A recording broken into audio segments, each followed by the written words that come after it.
Yeah, that was a frustrating one. Obviously, I think in the first half we were moving the ball, doing whatever we wanted to do. So to end the first half that way was trying not to let that one ruin my day.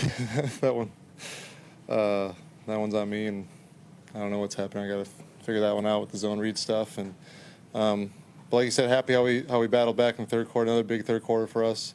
Past 2 weeks, we've been able to come out in the third quarter and get some stuff done. Everyone always talks about your poise. Was it harder for you to stay poised in that minute? Were you a little harder on yourself than you normally are for that fumble in that situation? Because like you said, the first half, things going. Yeah, that one was frustrating. Definitely, then you go into halftime, you have more time to think about it. But once you're out there, it's back to executing. You know, you're in and out of the huddle. You got all the communication things. You're not really thinking about it. Nick Harris, Sports Star Telegram. For your first 3 touchdown game, is that something you've noticed coming off the field? Yeah, I was happy about that one. Like I said, I had that fumble stuck in my mind still, so I was happy to at least have something I can hold on to with that one. You've seen Rico from start to finish, and now him being able to really put it together these last few games. What do you attribute that to from someone who's been close to him? Yeah, you know, he's in a real rhythm. I think he's really in a rhythm with the guys up front, reading blocks, cutting here, cutting there, and our communication and coordination up front has been tremendous last few weeks. Brock Hoffman's really in there leading the charge, talking, guys on the same page. We're coordinated. And when you're coordinated, you have a chance. It gives guys a chance. Rico can break tackles. There's not free runners, things like that. So the whole group, along with the tight ends, are talking a lot better, and I think that's contributing to the run game. Nick Eatman, DallasCowboys.com. Brock was talking about it. He said you've talked to him about it. There's 7 or 8 guys at once, maybe undrafted players on the field at once on offense. You talk about the mindset there of just kind of playing with the chip on your shoulder and what that means to see these guys succeed. Yeah, that was like we talked about that one day. It was one of my probably favorite memories of playing football at the NFL. It was cool. I think Washington, we had 7 guys out there undrafted at one point or many times throughout there. And we've been rolling with them again. And it just shows, you know, the NFL, they'll find you. If you can play, you'll play. You know, a lot of the league's built on late round undrafted guys. And it's really, you know, you come in undrafted, but people forget in the NFL you're allowed to get better. I think a lot of guys get better. They spend time with their craft and, you know, start producing, and guys are playing together. Tommy. Tommy Arsh, DallasCowboys.com. 4th straight year the CD's gone over 1,000 yards receiving. As you've kind of connected with him these last few weeks, what has that been like for you? Where have you seen that grow? I mean, he's unbelievable. The couple throws a day just takes for 20 yards, you know, screen here, screen there.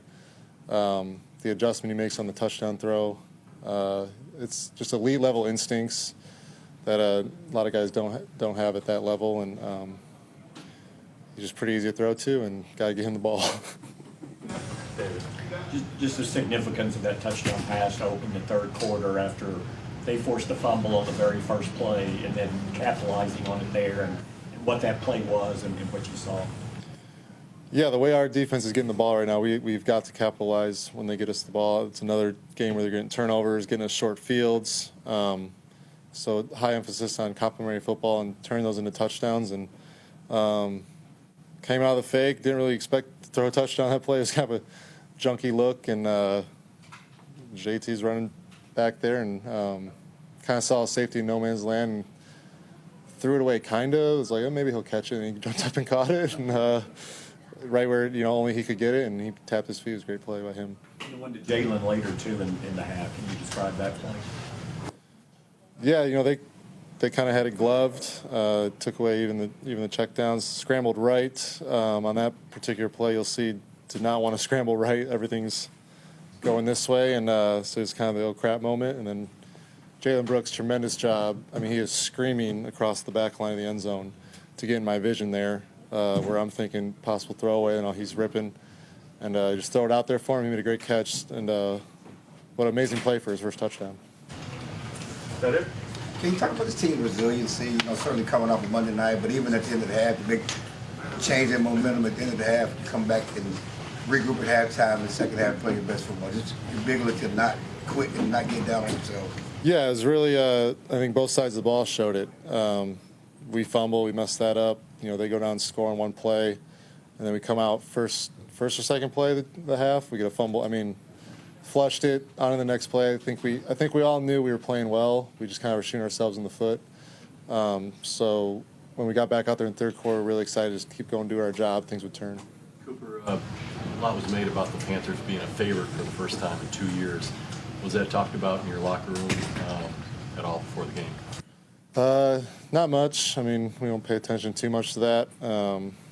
I mean, you saw it and you knew it, but it wasn't anything crazy. Cooper, Sadis, The Athletic.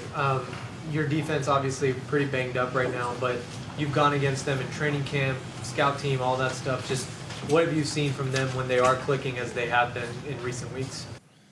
Yeah, the Zim does a lot there on defense. It's a really kind of puts a lot on the QB, challenges the quarterback, and then those guys are very coordinated right now. It looks like, and they're flying around. You disrupt the pass game by getting after the QB, and they're getting their hands on the ball, and they're being violent, taking it away, and that's huge, and we got to capitalize on it.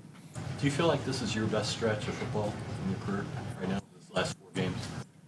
I think I'm a better player than I was in 22, for sure. I think I've some fundamentals have cleaned up, and I've been around a long time, but getting starts matters, and you do learn every game, and so that's important.